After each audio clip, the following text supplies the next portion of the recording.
4 courses ce samedi avec des superbes performances françaises, je te résume ça en une seule vidéo. Isaac Del Toro qui expose Antonio Tiberi, le tueur de chat, quel plaisir! On débriefe la dernière arrivée au sommet de l'UAE Tour en 60 secondes, mais d'abord like la vidéo et abonne-toi. Sur les pentes du Jabal Hafid, Antonio Tiberi a fini par craquer sous les coups de butoir de Del Toro. Le Mexicain en a mis et remis dans les parties les plus raides, il était intouchable aujourd'hui. Isaac Del Toro devrait ainsi remporter demain sa première course par étape de niveau World Tour. Le podium final est complété par Tiberi et un Luke Pape excellent qui a fait une super montée très bien gérée.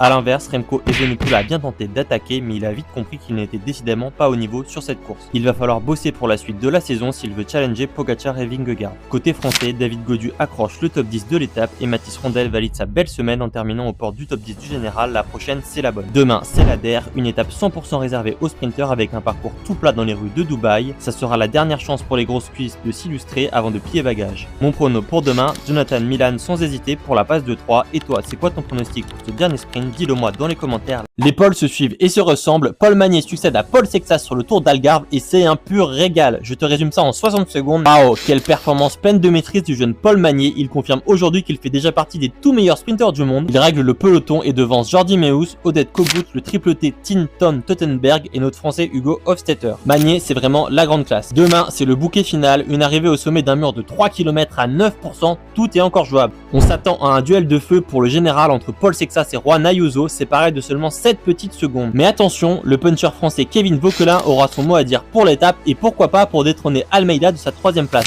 Oscar Onley pourrait aussi briller sur ce type de profil. Avant que je te donne mon prono, donne-moi le tien en commentaire et n'oublie pas de liker la vidéo et de t'abonner.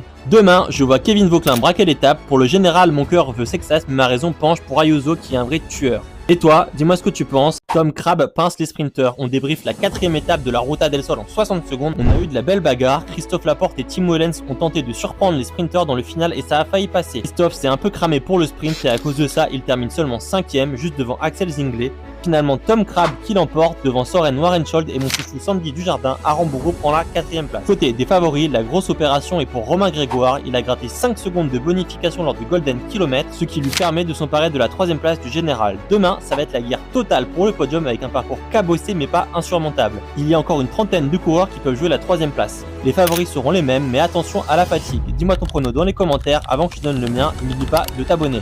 Moi, je mise tout sur Romain Grégoire pour demain. Il est vraiment en canne. Et toi? Magnifique victoire française sur la Classique VAR. Je te présente ça en 60 secondes. Jason Tesson remporte la Classique VAR et signe ainsi la première victoire de la saison pour la Total Energy. Quel plaisir! Il a été le plus costaud au sprint et devance le Norvégien Tord Gudmestad et Rick Ploymers. Le favori Phil Baos termine 5ème, juste derrière la magnifique performance de Mathias Salanville qui prend une superbe 4ème place. Demain, on change de profil avec le Tour des Alpes-Maritimes. Ce sera beaucoup plus escarpé